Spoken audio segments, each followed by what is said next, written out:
Je suis à l'aéroport de Paris. Je suis un peu égarée pour dire la vérité. Mais je pense que je vais retrouver... Ah, écoutez, je suis en transit. Je vous souhaite un merveilleux... Madame, votre passeport est tombé. Ah, ça c'est cool. Je vous en prie. Merci. Je vous en prie. Waouh, bon voyage. Vous voyez, toute chose concourt au bien de ceux qui aiment Dieu. Je me suis égarée. C'est bizarre que j'étais en train d'enregistrer. Je me suis égarée. Et pendant que je cherchais, je vois cette dame. Vous avez tout suivi, hein? Je vois cette dame dont le passeport tombe. Et elle continue. Et les gens passent. Vous imaginez? Vous voyez? Je m'appelle Angèle et j'ai été son ange.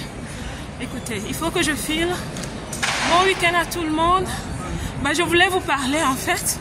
Mais voilà, il s'est passé quelque chose. Ben, écoutez, bye bye à tout le monde. Bon week-end.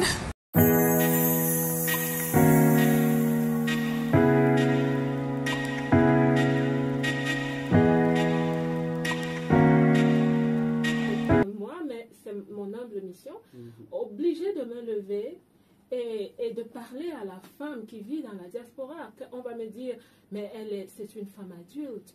C'est vrai, mais c'est aussi une femme qui est arrivée avec son bagage, ses problèmes. Et on sait que le projet de migration est généralement un projet aléatoire. Il est plein de beaucoup de risques parce que c'est un projet hasardeux et impréparé. Quand on arrive dans la diaspora, généralement, notre projet est calamiteux. On arrive et c'est là qu'on découvre la réalité.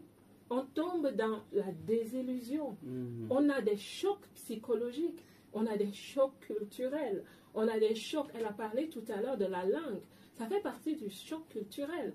Parce que la langue n'est pas innocente dans notre intégration. Et quand on arrive, je vous assure, même pour ceux qui parlent français, le français est aussi culturel. Le français qu'on parle en Belgique n'est pas le même qu'on parle au Luxembourg ou au Canada. Voilà. Au Canada aussi. Donc ça veut dire quoi? Ça veut dire que j'oublie je n'oublie pas de parler du choc administratif et légal. On parle de papier, on parle de reconnaissance des diplômes. Est-ce que vous imaginez quand on arrive, on atterrit de façon fracassante? Parce que le projet a tellement été impréparé que c'est maintenant qu'on se rend compte que, oh mon Dieu, je n'ai pas pensé à tout ceci. Et c'est pour ça que j'aime souvent dire on atterrit avec les jambes qui se cassent. Mais on doit continuer de courir. On doit continuer de courir parce que tu dois avoir un toit, tu dois avoir à manger, et donc tu cours avec les jambes cassées. Et c'est juste une façon de parler. Parce qu'en fait, quand je parle de jambes cassées, je parle des blessures. Parce que un atterrissage pareil laisse franchement des séquelles. Parce que c'est un choc, c'est des chocs. C'est comme un accident. Quand tu débarques, quand tu quittes ton pays, tu as un engouement, tu as la joie. Tu te dis, voilà, je vais recommencer ma vie. Quand j'atterris, le pire, c'est que quand vous venez, on vous dit, waouh, le premier jour, le premier mois, je t'assure, tu as ton boulot, blablabla.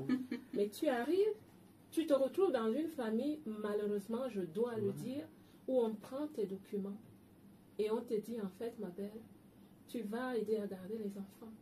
On t'a parlé d'aller à l'école, tu vas attendre un peu. Et un peu devient parfois 2 ans, 3 ans, 4 ans. Tu finis par être auxiliaire de maison. Où on va te dire, tu vas travailler dans un commerce. Mais tu ne comprends pas qu'en fait, le produit du commerce, c'est toi. Tu finis dans une maison close, comme une prostituée, alors que tu as peut-être un diplôme.